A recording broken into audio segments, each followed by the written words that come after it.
میں اپنے فکر کا خلاصہ آج آپ کی خدمت پہ پیش کروں گا، وہ میرا اس سلسلہ اجتماعات کے اعتبار سے الوداعی تحفہ ہوگا۔ اب میں آغاز کر رہا ہوں۔ پہلی بات، اس سبب میں 3 باتیں مجھے کہنی ہیں۔ سب سے پہلی بات یہ کہ زندگی کی سب سے بڑی حقیقت موت ہے۔ ہم بلائے رکھتے ہیں، اپنے ذہن سے اسے دور رکھتے ہیں، لیکن واقعہ یہ ہے کہ زندگی کی سب سے بڑی حقیقت موت ہے۔ خدا کے منکر پیدا ہوئے ہیں، لیکن موت کا انکار کرنے والا بھی کوئی پیدا نہیں ہوا۔ اس لیے میں نے آیت آپ کو سنائی، کل نفس ذائقۃ الموت، ہر سی نفس کو موت کا مزہ چکھنا ہے، ہر جاندار کو موت کا مزہ چکھنا ہے۔ ثم الینا ترجعون، پھر ہماری طرف لوٹا دیے جاؤ۔ تو زندگی کی سب سے اہم حقیقت موت، اور موت کے بعد رجوع اللہ، آخرت، یہ سب سے بڑی حقیقت ہے۔ ایک حقیقت سب مانتے ہیں، سب جانتے ہیں، دوسری حقیقت کے اوپر پردہ پا۔ میں نے اس اعتبار سے نوٹ کیا، یہ الفاظ قرآن میں 3 مرتبہ ہے، کل نفس ذائقۃ الموت، ہر جاندار کو موت کا مزہ چکھنا ہے۔ انبیاء اس سے مستثنا نہیں رہے، رسول اس سے مستثنا نہیں رہے، اولیاء اللہ مستثنا نہیں رہے۔ وقتی طور پر استثناء حضرت عیسیٰ کا ہے کہ ابھی وہ زندہ ہے، لیکن عیسیٰ یاتی علیہ الموت، حضور نے فرمایا عیسیٰ تبھی موت آئے گی جب دوبارہ آئیں گے، زمین پہنچیں گے، پھر اس کے بعد ان پر موت وارد ہوگی، ان کی نماز جنازہ پڑھی جائے گی، انہیں دفن کیا جائے گا، وہ دور سے پہلو ہے، شادی بھی کریں گے، اولاد بھی ہوگی۔ باقی تو یہ ہے کہ کل نفس ذائقۃ الموت، سب کو موت کا مزہ چکھنا ہے۔ عیسیٰ بھی بالآخر اس سے مستثنا نہیں رہے، بلکہ قرآن میں ایک جگہ کہا گیا ہے فَإِن مِتَّ فَهُمُ الْخَالِدُونَ، کیا ہے نبی، اگر آپ کا انتقال ہو گیا تو یہ کیا ہمیشہ رہیں گے؟ کون ہے دنیا میں جو ہمیشہ رہے؟ انتقال تو ہونا، آپ کا بھی ہونا ہے۔ اِنَّكَ مَيِّتٌ وَإِنَّهُمْ لَمَيِّتُونَ، یہ تو مختصر ترین الفاظ تھے، اس سے آگے بڑھیے سورہ انبیاء میں فرمایا کل نفس ذائقۃ الموت وَنَبْلُوكُمْ بِالشَّرِّ وَالْخَيْرِ فِتْنَةً وَإِلَيْنَا تُرْجَعُونَ، ہر جاندار کو موت کا مزہ چکھنا ہے، اور اس سے پہلے پہلے ہم تمہیں آزماتے رہیں گے، خیر کے ذریعے بھی، بھلائی دے کر، صحت دے کر، دولت دے کر، اولاد دے کر، شہرت دے کر، اور برائی کے ذریعے سے بھی، تنگ دستی دے کر، بے عزتی دے کر، اہانت دے کر، ذلت دے کر، وَإِلَيْنَا تُرْجَعُونَ، اور پھر ہماری طرف لوٹائے جاؤ گے۔ یہ وہ دوسری حقیقت جو میں نے کہا کہ جس پر پردہ پڑا ہوا ہے، بہت بڑا پردہ۔ لوگ یہی سمجھتے ہیں کہ یہی دنیا کی زندگی ہے۔ قرآن کہتا ہے إِنَّ الدَّارَ الْآخِرَةَ لَهِيَ الْحَيَوَانُ لَوْ كَانُوا يَعْلَمُونَ، یہ تو آخرت والی زندگی ہے جو اصل زندگی ہے، کاش کہ انہیں معلوم ہوتا۔ اس سے بھی زیادہ تفصیل سے یہ آل عمران میں آئی ہے، كُلُّ نَفْسٍ ذَائِقَةُ الْمَوْتِ وَإِنَّمَا تُوَفَّوْنَ أُجُورَكُمْ يَوْمَ الْقِيَامَةِ، ہر جاندار کو موت کا مزہ چکھنا ہے، اور پھر تمہیں پورا تمہارا اجر اور بدلہ دے دیا جائے گا قیامت کے دن۔ فَمَنْ زُحْزِحَ عَنِ النَّارِ وَأُدْخِلَ الْجَنَّةَ فَقَدْ فَازَ، جو کوئی آگ سے بچا لیا گیا اور جنت میں داخل کر دیا گیا وہ تو کامیاب۔ اللہم ربنا اجعلنا منہم، اللہم ربنا اجعلنا منہم، اللہم ربنا اجعلنا منہم۔ وَمَا الْحَيَاةُ الدُّنْيَا إِلَّا مَتَاعُ الْغُرُورِ، اور دنیا کی زندگی تو سوائے دھوکے کے سامان کا کچھ نہیں۔ دھوکہ کس معنی میں؟ یہ تمہیں اصل زندگی سے غافل کر دیتی ہے۔ تم کہیں سفر پر جا رہے تھے، تمہارا کہیں گھر تھا، تمہیں واپس آنا تھا، تم راستے ہی میں کسی دلچسپی میں ایسے مگن ہوئے کہ گھر بار سب بھول گئے۔ یہ تو تمہارا عارضی سا سفر تھا، تم نے اسی کو اپنی منزل بنا لیا، اپنا ٹھکانہ بنا لیا، تو دھوکہ دیا اس نے تمہیں۔ ویسے دنیا کی زندگی دھوکہ نہیں ہے، بڑی حقیقت ہے، اس لیے کہ حضور نے فرمایا انما الدنیا مزرعۃ الآخرہ، یہ دنیا آخرت کی کھیتی ہے، یہاں بو گے تو وہاں کاٹو گے، یہاں کچھ کمائی کرو گے تو وہاں اس کا بدلہ ملے گا۔ اس اعتبار سے دنیا بہت بڑی حقیقت ہے، ایک ایک لمحہ بہت بڑی زندگی سے ہے۔ لیکن اگر یہ دنیا تمہیں آخرت سے غافل کر دے تو اس سے بڑا دھوکے باز ہو کوئی. یہ اصل دجال ہے.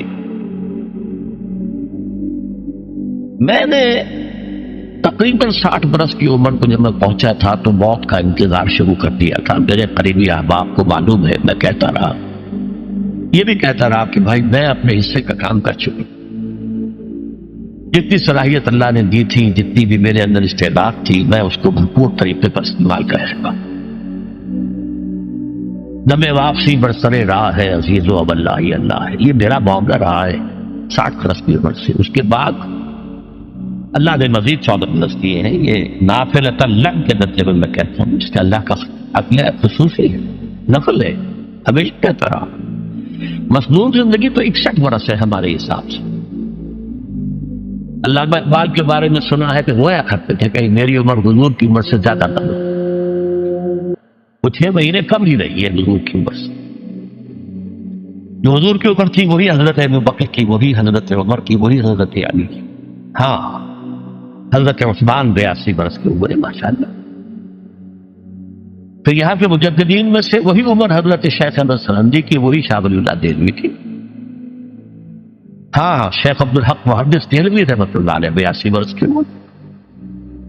لیکن یہ میں کہا کرتا تھا مصنون عمر تو 61 برس ہے. جسے ہم 63 کہتے ہیں وہ اصل میں ہمارے حساب سے 61 بنتا. اور 63 قمری ہے، جو 9 دن کم ہے. قمری سال جو ہے وہ شمسی سال سے.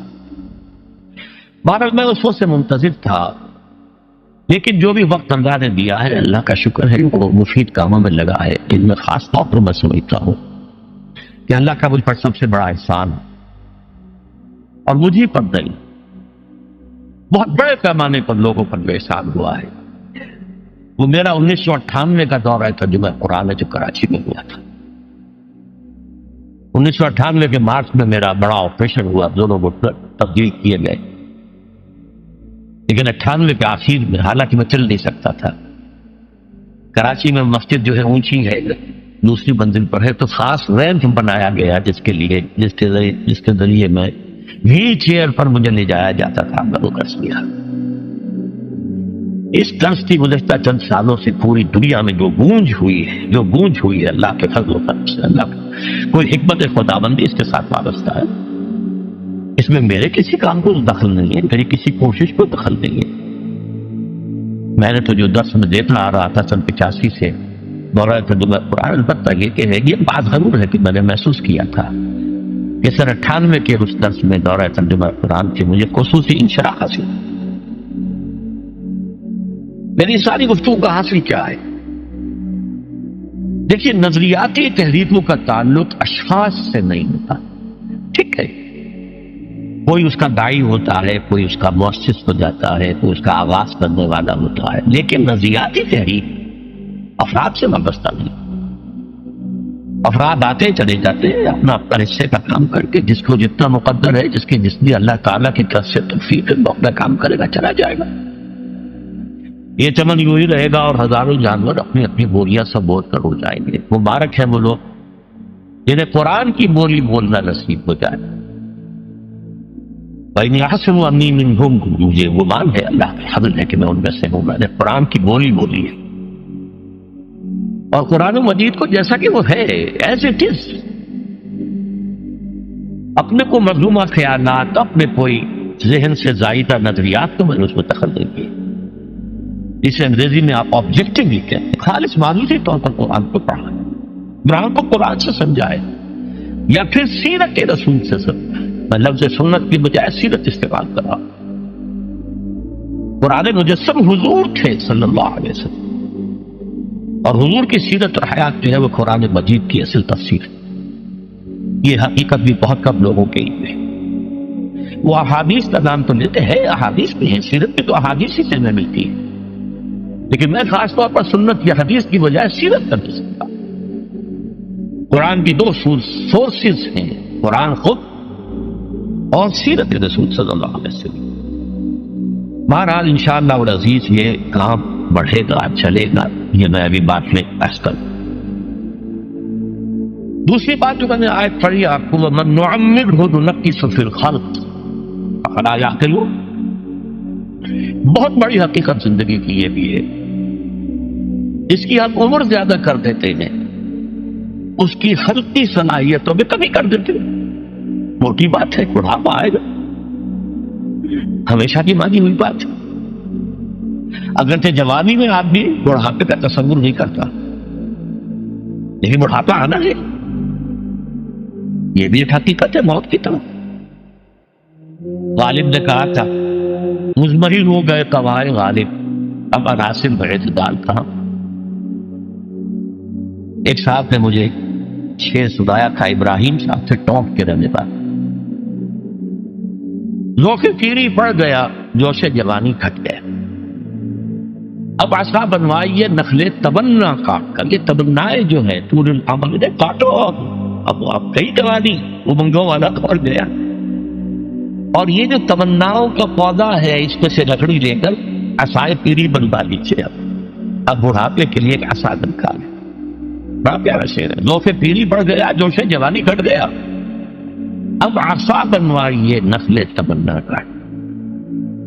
ابھی 2-3 دن ہوئے ہیں یہاں پر جو خانہ فرہنگ ایران ہے اس کے ڈائریکٹر آئے تھے، انہوں نے فارسی کا ایک شعر سنایا، بڑا پیارا شعر ہے، در جوانی گفت کہ شعر شعر است اگرچہ پیر بود۔ جوانی میں یہ کہا کرتا تھا کہ شعر تو شعر ہی ہوتا ہے، چاہے بوڑھا ہو جائے، بوڑھے ہونے سے اس میں کیا فرق ہو جائے، شعر شعر است اگرچہ پیر بود۔ کیوں میں پیری رسیدم، جب میں خود پیری اور بڑھاپے کو پہنچ گیا دیدم، تو مجھے یہ بات نظر آئی، پیر پیر است اگرچہ شعر بود، بوڑھا بوڑھا ہی ہوتا ہے چاہے وہ شعر ہی کیوں نہ ہو۔ تو یہ بڑھاپا جو ہے یہ زندگی کی دوسری بڑی حقیقت ہے، اس کا ایک اثر تو سب کو معلوم ہے، قوائے غالب جو میں نے کہا، بڑھاپے کا عام نتیجہ جسمانی ضعف، سب جانتے ہیں، لیکن مجھ پر اور کچھ اور لوگوں پر بھی خاص طور پر اس کا جو ایک اثر ہوتا ہے، یہ مجھ پر ہوا ہے، وہ ہے یادداشت کی کمزوری، اور یہ میں کئی سال سے محسوس کر رہا ہوں، کئی سال سے محسوس۔ میری پرانی یادداشت بڑی مضبوط ہے، قوی ہے، اس میں کہیں کوئی کمی نہیں، لیکن ریسنٹ پاس کی چیزیں جو ہے، پچھلے 5-6 سال کے واقعات مجھے یاد نہیں رہتے، اشخاص سے ملا ہوں اور دیکھ کے پہچان لیتا ہوں، کئی بار ملاقات ہوئی، نام یاد نہیں آتے، تاریخیں اور اشخاص کے نام کے اعتبار سے تو خاص طور پر کئی سال سے میری جو میموری ہے وہ امپیئرڈ ہے، اور میں محسوس کرتا رہا ہوں کچھ عرصے سے کہ عین تقریر کے دوران محسوس ہوتا ہے بلیک آؤٹ ہو گیا، اور مجھے سلسلہ کلام جوڑنے کے لیے سوچنا پڑا، بعض اوقات 1000 کروڑ مرتبہ بولے ہوئے الفاظ غائب، اب چاہے کتنا ہی زور لگا لوں وہ لفظ یاد نہیں آئے گا، ہاں تھوڑی دیر کے بعد سب بہت یاد آ جائے گا۔ میری اس آپریشن سے چند کچھ عرصے پہلے تک جو میری تقریریں یہاں ہوئی، میں بہت سے لوگوں نے نوٹ کیا، میری تقاریر میں وہ روانی نہیں رہی تھی، وہ جو کراس ریفرنسز آیا کرتے تھے، اس کی بنا پر ایک مولانا عبدالکریم پاریک صاحب تھے ناگپور کے، انڈیا کے، مولانا علی میاں کے، وہ خلفاء میں سے، انہوں نے تفسیر لکھی ہے قرآن، وہ ایک مرتبہ لاہور آئے تھے، تو اسے بھی ملاقات ہوئی، میرا درس میں سنا، پھر یہاں وہ ایک دینی ادارے میں گئے، وہاں میرے خلاف باتیں ہو رہی تھی، تو انہوں نے کہا بھائی اس شخص کی کیا بات کرتے ہو، اس کے سامنے تو معلوم ہوتا ہے کہ قرآن کھلا ہوا ہے، جہاں سے چاہے لے لے، پھول کھلے ہیں گلشن گلشن، لیکن اپنا اپنا دامن، تو کیا بات کر رہے ہیں اس کی۔ عبدالکریم پاریک صاحب کی وہ جو تقاصر تھا وہ صحیح تھا، کراس ریفرنسز کا آنا، القرآن یفسر بعضہ بعضا، اس میں بہت کمی آ گئی۔ بہرحال اس کے علاوہ تیسری چیز ہوتی ہے بڑھاپے میں ریزسٹنس کی کمی کی وجہ سے عوارض، بلڈ پریشر کا میں مریض ہوں اور کوئی 25 برس سے، شوگر کا میں مریض ہوں اور کوئی 5 برس سے ہوں، ایک خاص برس جو مجھ پر آیا ہے آج سے 4 سال پہلے، اس کی ایک تعریف ہے. یہ جو امراض دماغی کے ماہرین ہیں یہ کہتے ہیں کہ ایک مرض ہے بائی پولر ڈپریشن. انسان میں کبھی تو انشراح ہوتا ہے، ایکٹیویٹی ہوتی ہے، سوچتا ہے اور ایکٹیو کرنے کے لیے، گفتگو کے لیے، بھاگ دوڑ کے لیے طبیعت میں آمادی ہوتی ہے.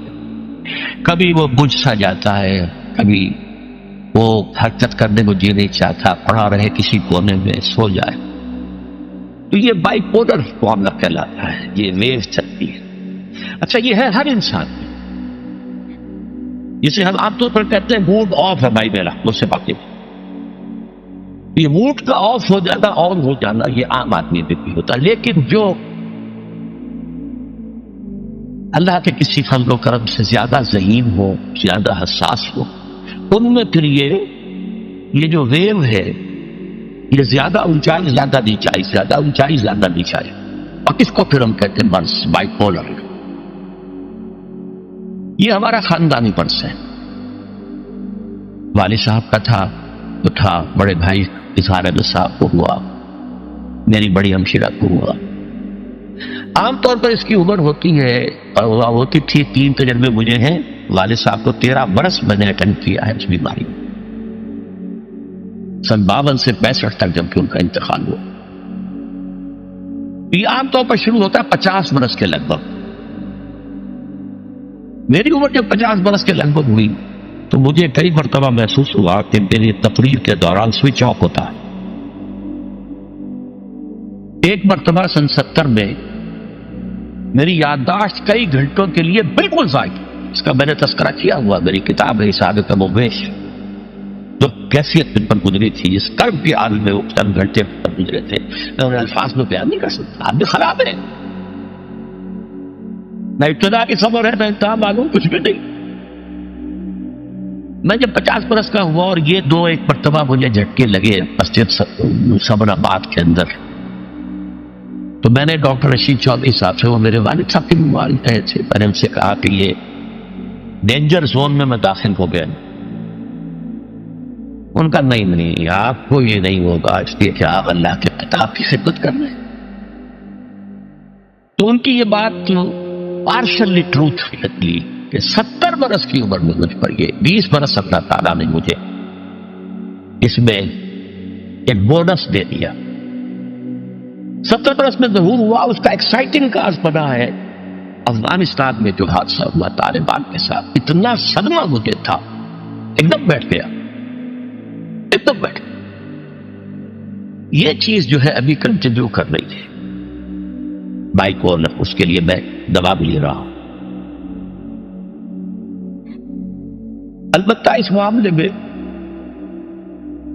میری ایکسائٹمنٹ جو ہے زیادہ اوپر چلے جانا، یہ صرف ایک بار ہوا اللہ کے فضل و کرم سے. زیادہ جو ہے وہ اس بروڈنگ، بس غور کرتے رہنا، بیٹھے رہنا، لیٹے رہنا، وہ جس کا نقشہ حضور کے بارے میں کھینچا گیا ہے، یا ایھا المدثر یا ایھا المزمل، اے کمبل میں لپٹ کر لیٹنے والے اور اے لحاف میں لپٹ کر لیٹنے والے، قم فانذر قم اللیل الا قلیلا.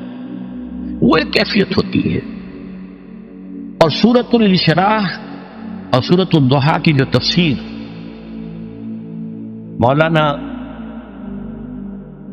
پانی پتی رحمت اللہ علیہ، ثناء اللہ پانی پتی رحمت اللہ علیہ نے لکھی ہے، اس میں اس کا ذکر بڑی تفصیل سے ہے کہ 2 صورتیں اسی سے متعلق ہیں. تصوف کی اصطلاح میں اسے کہتے ہیں قبض اور بسط. کبھی قبض ہوتا ہے، اندر سے گویا کہ بندش لگ گئی ہے، کیوں ہو گیا کہ پتہ نہیں، کچھ کام کرنے کو جی نہیں چاہ رہا. اور کبھی بسط ہوتا ہے، طبیعت اور مزاج کھلا ہوا ہے، گفتگو کر کے بھی لطف آ رہا. یہ قبض اور بسط اسی کے لیے پھر آیا ہے الم نشرح لک صدرک. یہ انشراح، بسط جو ہے وہ انشراح. بہرحال ایک میرا مرض جو ہے وہ یہ ہے. اس دوران میں بہت سے دوسرے امراض نے آ کے ڈیرے ڈالے. کئی مہینے تک ایسی سخت کھانسی رہی مجھے کہ ہر کھانسی کے باؤنڈ کے بعد مجھے تھوڑی دیر کی بے ہوشی ہو جاتی تھی. ایک مرتبہ اسی طرح کے معاملے میں غسل خانے میں گرا ہوں، سنکوپی اسے کہتے. پھر ایک دفعہ ایٹریل فبریلیشن، دل نے مجھے آج تک کچھ نہیں کہا، بیچارے نے کچھ نہیں کہا، لیکن اسی عرصے کے دوران میں یہ ڈپریشن جو بہت زیادہ شدید تھی، ایک دفعہ دل بھی گھبرا لینا، اور اسے فبریلیشن کہتے ہیں، بجائے اس کے کہ یوں حرکت کرے شروع کر دیتے ہیں، اسے فبریلیشن کہتے ہیں۔ اس طرح میری جو بائی پولر ذہنی اور نفسیاتی اور جذباتی کیفیت کے جینز مجھے وراثت میں ملے تھے پیدائشی طور پر، ایسے ہی میری کمر کی تکلیف کے بھی بیج جو ہیں وہ 30-35 سال پہلے پڑے تھے۔ مسجد خضرا ثمر آباد میں میرا درس ہفتے اتوار کی صبح کو ہوتا تھا، 2 گھنٹے 2.5 گھنٹے عام طور پر، کبھی کبھی 3 گھنٹے، پھر شام کو عصر کے بعد، پھر عشاء کے بعد، پھر دوران ہفتہ ہر روز شام کو مغرب کے بعد، اور جمعے کے روز خطاب جمعہ اور اس کے علاوہ درس۔ اور یہ سب کے سب میں چوکڑی مار کر یا زمین پر بیٹھ کر یا کسی چوکی پر بیٹھ کر درس دیتا تھا، کمر آگے جھکی رہتی تھی۔ ظاہر بات ہے کہ اس کے کچھ نہ کچھ جو بھی فزیکل اثرات ہیں وہ پیدا ہونے تھے۔ اس زمانے میں مجھ سے مولانا جعفر شاہ پھلواری رحمۃ اللہ علیہ اور شیخ سلطان میں جماعت اسلامی کے امیر رہے تھے، دونوں نے ایک بات کہی تھی کہ انگریزی محاورہ تو یہ ہے کہ کینڈل کو دونوں سائڈز پر برن نہ کرو، don't burn your candle both the sides, لیکن آپ کا معاملہ تو یہ ہے کہ دونوں سائڈز کے علاوہ درمیان میں سے بھی جلا رہے ہیں۔ لیکن ظاہر بات ہے کہ ایک شوق، ایک لگن، ایک دھن، ایک کام کی بنیاد ڈالنا آسان بات نہیں ہوتی۔ میں لگا رہا، ریڑھ کی ہڈی میں درد ہوتا تھا کمر میں، جسے لوگ بیک پین کہتے ہیں، کوئی دوائیاں کھا لیں، کوئی پین کلرز کھا لیے، لیکن یہ کہ اس سے خاص طور پر جو کمر کا نچلا حصہ ہے، اس کے جو گہرے ہیں اور ان کے مابین جو انٹرورٹیبرل ڈسک ہوتی ہے، اسپیس ہوتی ہے، وہ نیرو ہوئی اور ڈسک جو ہے ڈیجنریٹ ہونا شروع ہوئے۔ تکلیف بڑھتی چلی گئی، کام بھی چلتا گیا۔ پہلا ایکیوٹ حملہ مجھ پر ہوا ہے 1985 میں۔ سارے اسباب تو اندر موجود تھے، لیکن ایک ایکسائٹنگ کاز، فوری سبب یہ بن گیا کہ شکاگو سے لاہور تک کا سفر میں نے کیا اور اس میں 30 گھنٹے مجھے مسلسل بیٹھنا پڑا۔ شکاگو سے لندن، لندن ہیتھرو ایئرپورٹ پر 6-7 گھنٹے انتظار، پھر وہاں سے اسلام آباد، اسلام آباد میں انتظار، لاہور کی فلائٹ۔ اس سے یہ ہے کہ اس قدر شدید تکلیف ہوئی کہ رکوع میں جانا مشکل، رکوع سے اٹھنا اس سے بھی زیادہ مشکل، جھکنا جو ہے، چلنا بہت مشکل۔ 12 ادویات وغیرہ کھانی اور اس کے ذریعے سے اس میں کورٹیسون کا استعمال بھی کرتا رہا اور کام چلتا رہا۔ اچانک میں گیا کراچی کے دورے پر، تو وہاں جو شکل پھر پیدا ہوئی تھی 1985 میں، 4-5 دن جس حالت میں گزرے ہیں، میں اس کا اب بھی تصور کرتا ہوں تو کانپ جاتا ہوں۔ شدید تکلیف، کسی کا چین نہیں۔ اس کا معاملہ خاص طور پر دوہرا اس لیے ہو گیا تھا، میں وہاں مہمان تھا سید سراج الحق صاحب کا، محترم کا۔ اب ظاہر بات ہے میری وجہ سے انہیں جسمانی تکلیف بھی ہو رہی تھی، جس میں مشقت ہو رہی تھی، کوفت ہو رہی تھی۔ بہرحال وہاں سے مجھے لاہور پھر لایا گیا ہے ایک اسٹریچر پر، یہ آئیے کہ 3 سیٹوں کے اوپر اسٹریچر لگا، اس پر میں آیا۔ یہاں آ کر کچھ انویسٹیگیشن کی، کچھ کورٹیسون انجیکشن لگے، تو اس طریقے سے وہ بات کچھ دب گئی۔ مشورہ کیا ڈاکٹر بشیر صاحب جو سرجن ہوتے تھے، انہوں نے کہا آپریشن آپ نے کرنا ہے، اگرچہ معاملہ تو خراب ہے اور یہ 3 موروں کے درمیان جو ہے معاملہ وہ کافی تشویشناک ہے، آپریشن میں کرائے، ادویات وغیرہ سے، کچھ ایکسرسائز سے کام چلائے۔ اس وقت تک ابھی MRI ایجاد نہیں ہوا تھا، CT اسکین ہوتا تھا، وہ کروایا تو معلوم ہوا کہ نمبر 4 اور 5 اور S1 یہ 3 موریں جو ہیں ان کے درمیان کی ڈسک جو ہے وہ تقریباً ڈیجنریٹ ہو چکی ہیں۔ بہرحال اس کے بعد بھی اللہ کا فضل ہوا، کام چلتا رہا۔ 91 سے مجھے گھٹنوں کی درد کی تکلیف شروع ہوئی تو میں نے پین کلر زیادہ اسٹرانگ کھانے شروع کیے، اس سے یہ درد بھی دب گیا، معلوم ہوا ہے ہی نہیں، کمر میں کچھ ہے ہی نہیں۔ لیکن آج سے کوئی 3-4 سال پہلے میں نے جب آپریشن تو کرایا تھا تقریباً 7 سال پہلے 1998 میں، تو اس کے بعد سے میں نے وہ پین کلرز ختم کر دیے، اس لیے کہ گردے پر اور معدے پر کا برا اثر ہو رہا تھا۔ لیکن یہ کہ اس کے بعد آج سے 3-4 سال پہلے مجھے تکلیف بڑھنی شروع ہوئی، کھڑے ہونا مشکل ہو گیا، چلنا مشکل ہو گیا، کھڑے ہو کے تقریر کرنا موقوف ہو گیا۔ عام طور پر تھوڑا چلنا ہوتا تھا تو ویل چیئر کے اوپر، یہ بات آگے تک بڑھی رہی۔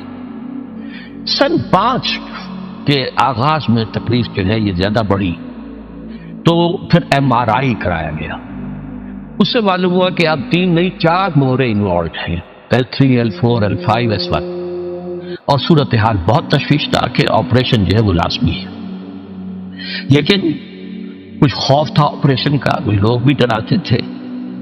ٹال بٹول سے میں کام دیتا رہا، وہی دوائیں وغیرہ، پھر کچھ جدید قسم کے ٹونے ٹوٹکے بھی ٹرائی کیے، کچھ ہومیوپیتھی بھی ٹرائی کی، لیکن یہ کہ درد بڑھتا چلا گیا، برس بڑھتا گیا جو دوا کی. اچانک یہ آج سے 4 مہینے پہلے حادثہ ہو گیا. بہت شدید درد کی کیفیت تھی اور 3-4 روز سے میرا مسجد میں آنا بھی موقوف تھا اور میں وضو بھی نہیں کر سکتا تھا، بلکہ تیمم ہی سے نماز بستر پر پڑھ رہا تھا. لیکن ہوائی ضروریات کے لیے گیا میں باتھ روم.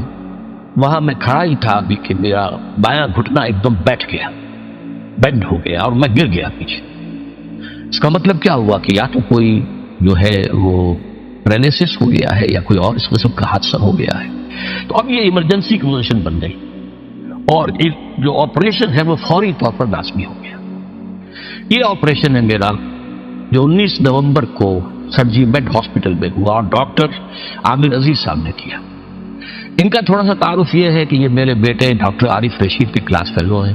اس اعتبار سے میرا ادب اور احترام ایسے ہی کرتے ہیں جیسے اپنے والد کا. پھر یہ کہ وہ بہت ہی نیک اور دیندار آدمی ہے، بہت اچھی داڑھی ان کے چہرے پر ہے، وہ چہرہ مزین ہے. اس کے علاوہ یہ کہ وہ 1 ایئر کورس ہمارے یہاں سے قرآن اکیڈمی سے کر چکے ہیں. افغان جہاد وغیرہ میں ان کا بڑا ایکٹیو رول رہا. 3-4 مہینے FBI کے انڈر انٹروگیشن رہے، یہ سب کو معلوم ہے. بہرحال انہوں نے آپریشن کیا 19 تاریخ کو نومبر کی اور الحمدللہ کہ آپریشن ہر اعتبار سے کامیاب رہا. میں یہاں علی رؤوس الاشہار شکریہ ادا کرنا چاہتا ہوں ڈاکٹر عامر عزیز کا. انہوں نے کوئی اپنی آپریشن فیس تو درکنار، ہاسپٹل کے سارے چارجز بھی اپنی جیب سے ادا کیے. ایک پیسہ مجھے خرچ نہیں کرنے دیا میرے کہنے کے باوجود، اسراف کے باوجود. بلکہ میرے وہ ریڑھ کی ہڈی کے منکوں کے دونوں طرف جو پلیٹیں ڈالی گئی ہیں میٹلک، ظاہر بات ہے کہ وہ بہت قیمتی ہوں گی، تو پھر عام لوہا تو نہیں ہوتا، اس کے پیسے بھی اپنی جیب سے ادا کیے.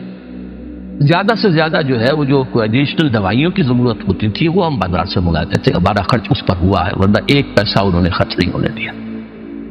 آپریشن سے میں بہت جلد جو ہے نکل کے آ گیا. آپریشن کے فوراً بعد مجھے پتہ ہی نہیں چلا کہ درد نام کی بھی کوئی شے ہوتی ہے. کوئی اتنی انہوں نے پین کلرز وغیرہ دیے ہوئے تھے. بہرحال یہ کہ اس کے بعد جب میں گھر پہ منتقل ہوا ہوں، اب وہ بھی ظاہر بات اسٹریچر پر آیا تھا، تو یہاں آ کر کچھ نہ کچھ درد تھوڑا بہت جو ہے وہ شروع ہوا، پین کلرز کم ہوئے اور یہ خاص طور پر فزیو تھراپی ایکسرسائز جو ہے وہ تجویز کی گئی تھی کہ اور کوئی علاج نہیں ہے. یہ فیصلہ تو ہو گیا تھا کہ یہ اس معنی میں پیرالائسس نہیں ہے، فالج نہیں ہے. نہ تو یہ ہے کہ کوئی دماغ کی شریان پھٹنے کی وجہ سے ہوا ہے جسے سٹروک کہتے ہیں، اور نہ ہی کوئی نرو کٹی ہے. البتہ کوئی نرو کچلی گئی ہے، لیکن اب اس کچلے جانے کی کیفیت سے دوبارہ اس کو اپنے نارمل فنکشن کو ریزیو کرنے میں وقت لگے گا، اور اس کے لیے جو ہے فزیکل ایکسرسائز، پٹھوں کی مضبوطی جو ہے یہ بہت ضروری ہے. چنانچہ وہ ہوتا رہا. پہلے بہت ریگولرلی آتے رہے، وہ بھی ڈاکٹر عامر عزیز صاحب کے اسسٹنٹس تھے جو آتے رہے اور بغیر کسی فیس کے وہ آئے ہیں. اور پہلے متواتر آتے تھے، وقفے سے آتے رہے اور انہوں نے بھی اپنی کوئی فیس نہیں لی. بہرحال اب صورتحال یہ ہے کہ میں رفتہ اس کامل معذوری کی کیفیت سے نکل کر نیم معذوری کی کیفیت میں آ گیا ہوں. واکر کی مدد سے چل بھی رہا ہوں، اور اب میں نے مسجد کے لیے بھی وہ جو میرے لیے سیڑھیاں کبھی بنی تھیں جبکہ میرے گھٹنوں میں شدید درد تھا، چھوٹے اسٹیپس ہیں ان کے، ان میں ایک طرف ریلنگ تھی، دوسری طرف بھی ریلنگ لگوا کر اب میں آسانی سے الحمدللہ مسجد میں جا رہا ہوں، 5 وقت کی نماز پڑھ رہا ہوں. اور جیسا کہ میں نے شروع میں کہا ہے، یہاں آنا مجھے بہت ہی پہاڑ